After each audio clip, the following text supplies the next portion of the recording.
This is the easy part.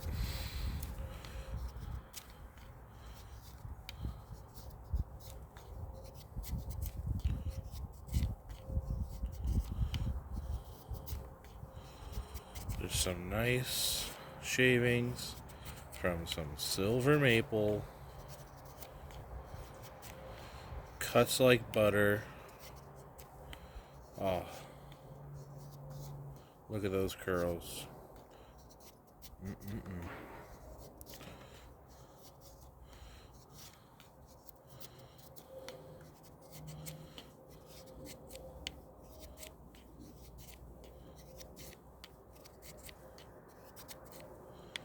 I'm not even using like the full stick. I don't think I'm going to need all the wood that I prepped. Hold on.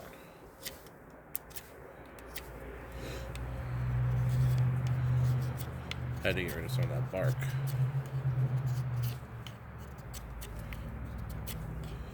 But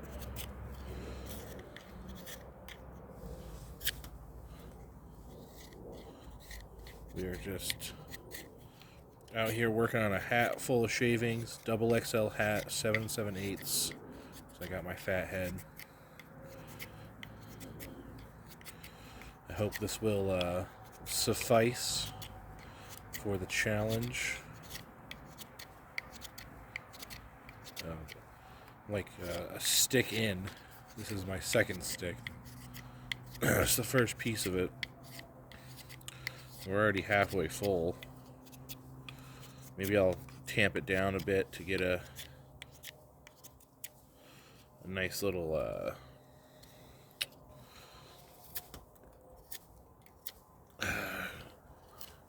to get a real hat full instead of having all that dead space with that air. Is this why they call it silver maple? Because it starts to turn silver.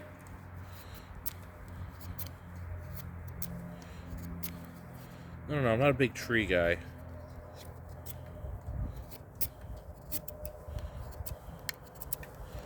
I'm missing the hat mostly, which is kind of depressing. But they'll all end up in the same spot. Let's get rid of this.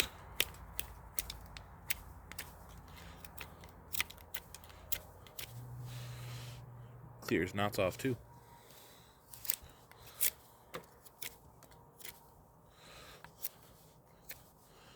Yeah, I could probably do this with a Mora and probably get the same exact results as far as curls go. But I mean, would it look nearly as pretty? Would my friends be nearly as jealous?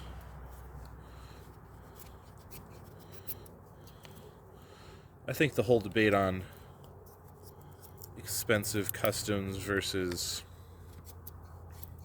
cheapo name brand stuff is kind of dumb. Honestly, I think anybody who has worked with knives in general will be able to tell you that what I can get done here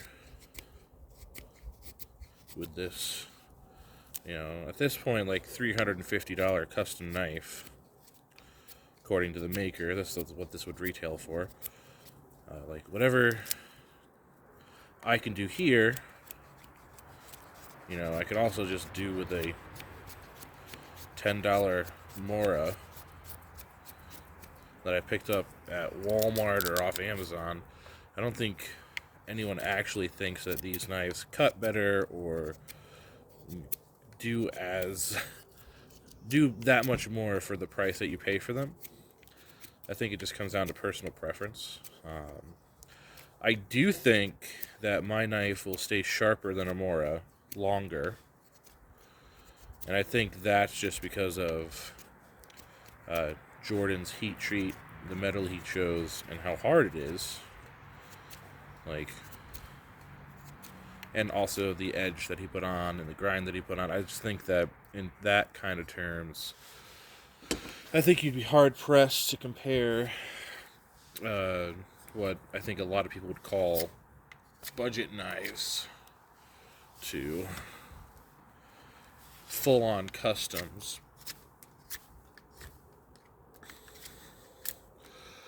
But I think it's, again, mostly personal preference. I don't think you're ever going to see a custom knife that truly blows away a good budget knife. Like, I'm 98% sure that I could take my $55 Condor Nessmuck in 1055 steel and do this exact same thing with little to no issues. Maybe it'll dull faster just because of the Condor heat treat and the softness of the steel, but I know that I can get it back to razor sharp in 5 minutes anyway, so it doesn't really matter. This will probably be my first upload to YouTube in a good long while, honestly. I think it's for a good cause. I'm on the custom side of things, obviously, but there's going to be some people, hopefully, from the forums uploading to YouTube on the budget side, showing you guys exactly how good a budget blade can be in the hands of somebody who knows what they're doing. I think that's what it all falls down to, is just skills. Like, if I were to hand this $300 knife to my son, who's 3 years old, he wouldn't be able to get these shavings. If I hand him a $10 more, he's not going to be able to get the shavings because he's a toddler. He doesn't know what he's doing. He's more liable to just cut himself. So I think that's something that every bushcrafter needs to remember, is it's not about your knife. You can have the $800 Gossman, or you can have the $10 Mora. If you don't have the skill set to use that knife, your knife is going to be useless. This is just basic stuff as far as knife skills go. Like, I'm basically just whittling a stick until there's not much left, flipping it over, and then whittling it some more. And it's very simple stuff, but as far as I'm aware, the reason why bushcrafters like to practice this stuff, and I consider myself a bushcrafter, and the reason I like to practice this kind of stuff is because a hat full of shavings is good. It's a good guaranteed way to know that you have enough tinder for your fire. And I'm not going to be able to start fire with this stuff. This stuff is...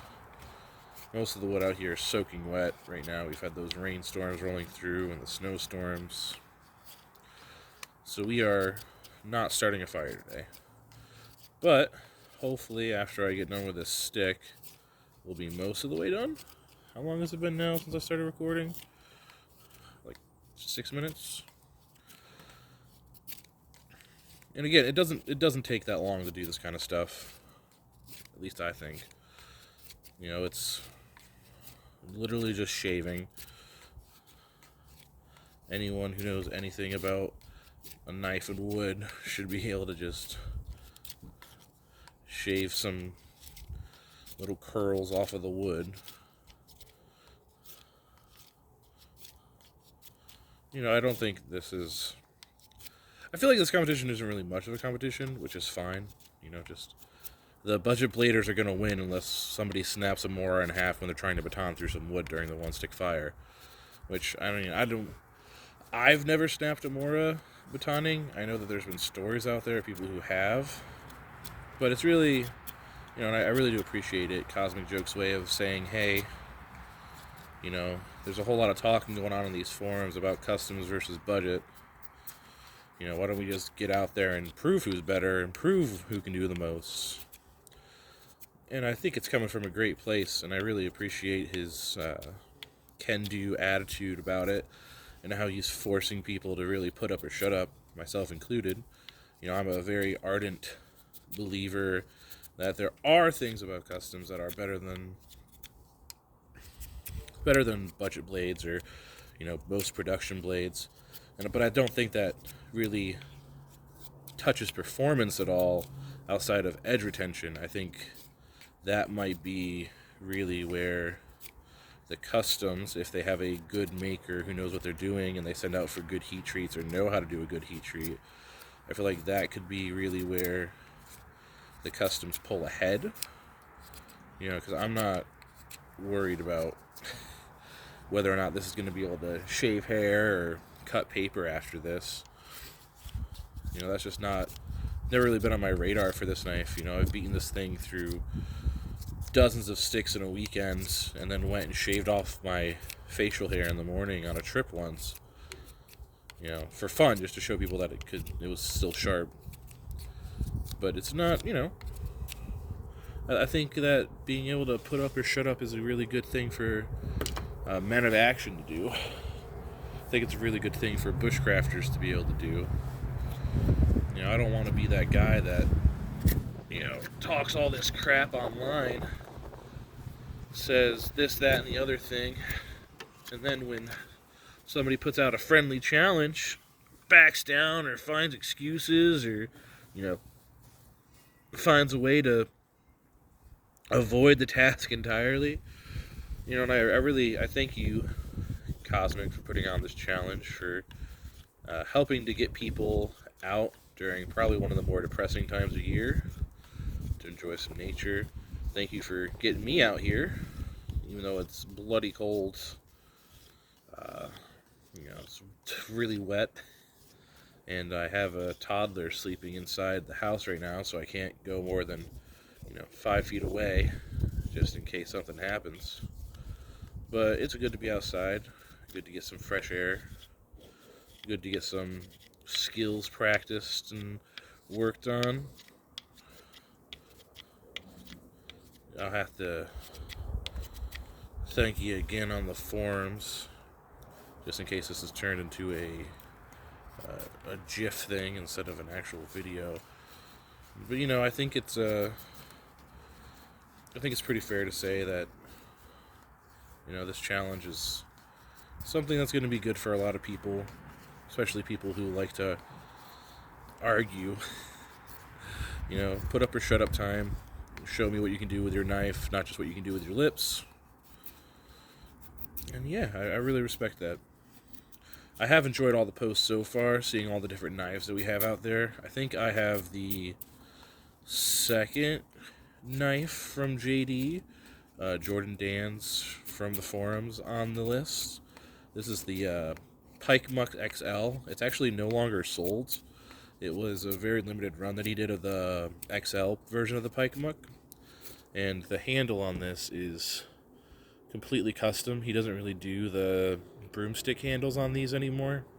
And normally they have more of a clip at the end. I asked him for a more open-ended handle because I have very large hands. And I asked him for a broomstick because, again, I have very large hands and this just fills them up with no problems.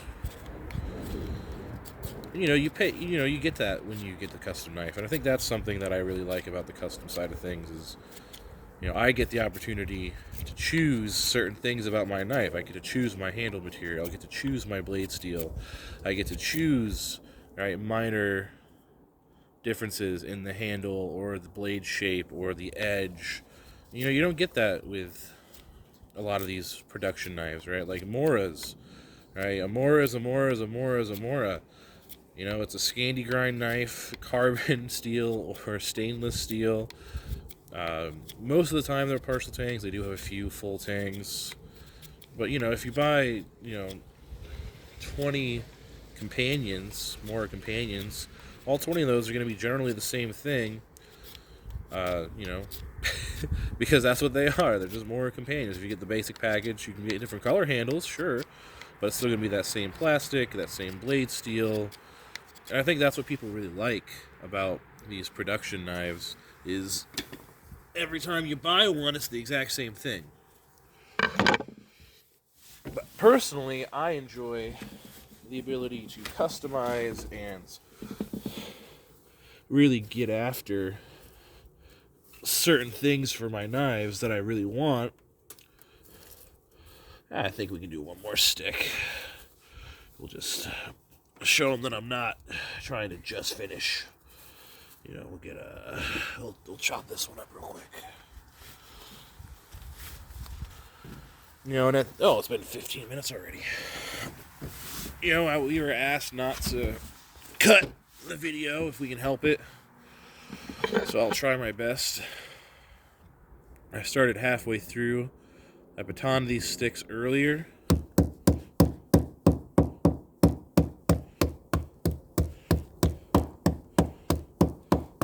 I know I'm committing the big bushcrafty sin.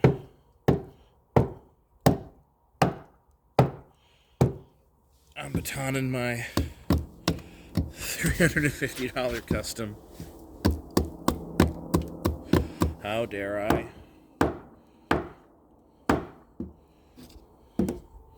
You know, they handle it fine.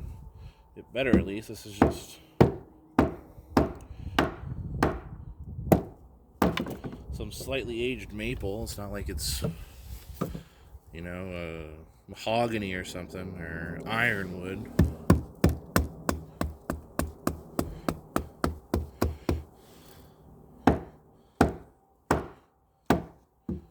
But yeah.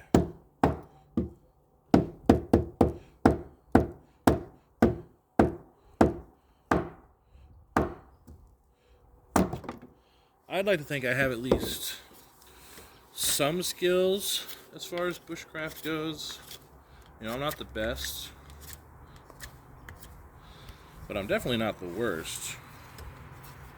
You know, I've seen some really weird, I don't even know if you'd call it bushcraft, camping skills that people possess. And I know people that can't start a fire without a lighter and some paper towels, which is fine. You know, if you're a casual camper, it's not a problem. But I think part of the fun of bushcraft is this idea of self-reliance and being able to just get out by yourself with a knife and a saw, or maybe a knife, a saw, and an axe, and just doing things, right? And not really worrying about, you know, oh, well, what am I going to eat, or you know, where am I going to get my water, my clean water, and, you know, where am I going to sleep? Like, it's just so nice not having to worry about that. And, you know, it is, you know, there's some really cool quote-unquote party tricks that you can do as a bushcrafter.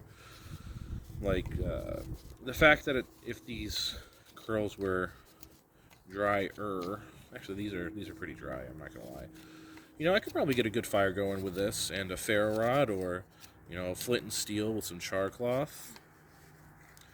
And, you know, a lot of my friends can't do that. And so when we go camping, they're like, oh man, like, this is so cool. And, you know, I tell them about bushcraft, and I tell them, like, hey, you know, come to the forums. There's a lot of good people there. They'll show you exactly what you need to know, as long as you're humble and you ask. And, you know, we do have good people. We have a lot of good men and women on the forums. Again, you know, I think Cosmic Joke is one of those good men. You know, we've been talking for years now. You know, he's always challenged me to get out there and just do things instead of just talking about them. And I respect that. You know, and as a younger man, you know, I'm not really a young man anymore. I'm almost 30 now. You know, it's been, it's not always easy to have people encouraging you in your life. And, you know, I think the forums do a really good job of that, for the hobby especially. You know, I've never seen such adamant supporters of a hobby before. And I'm a part of a few different hobbies. And I've also never seen such generous people in a hobby.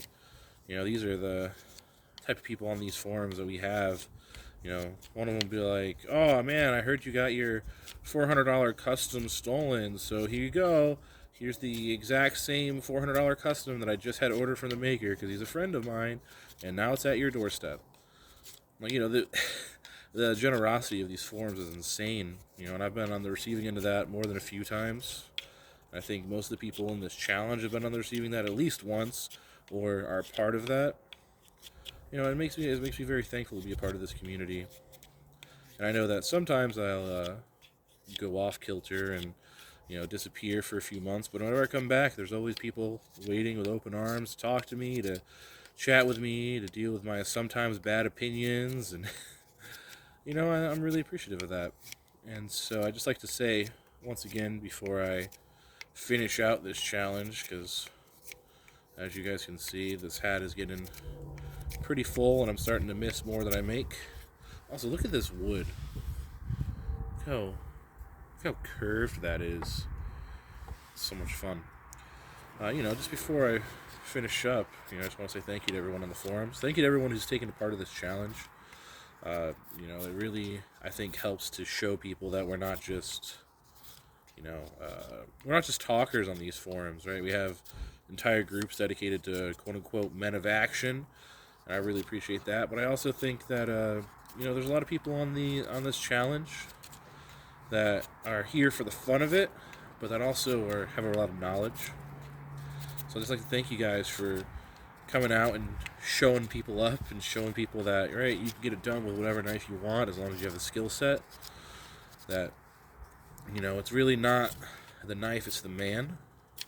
I'd like to thank Cosmic Joke for just putting this stuff up, honestly, putting this challenge up and bringing a bunch of people together to say, hey, just do it, right? And I think we have 12 participants. I think I'm probably going to be one of the last submissions for this, just because of how life has been. But thank you, Cosmic Joke, for doing this kind of stuff. Or, I guess I can call you CJ. Thanks, CJ, for putting this challenge out there, for getting me out of the house and onto the front porch, at least for a little bit. Hopefully the next challenge next week we'll have, maybe I'll be outside. I think it's the food prep challenge, so I'll probably just be in my kitchen making a full meal with this beautiful overpriced kitchen knife. I'm missing, there's so much wood that I'm missing too. I feel kind of bad because I don't want to waste anything, but at the same time, this hat is so full, and I really like just doing the smaller portions. I don't know if it makes it easier, but I think it just makes it faster, as I sit here on this 20-minute video. But yeah, I think that's gonna be it for me. I'm hoping that they approve this message and that they approve this entry after I post the photos, because I have this nice long video of me just talking to no one, kind of rambling, and filling up a hat with some nice silver maple. The first stick I tried, by the way, was not silver maple. It was this really old pine that we've had out here for a while.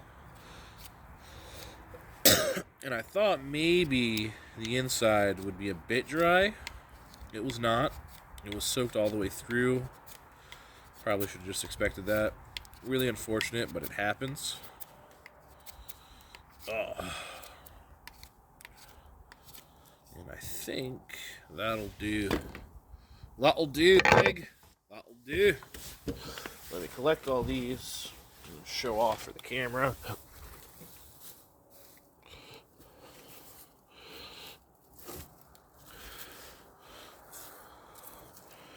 As you can see, there's plenty of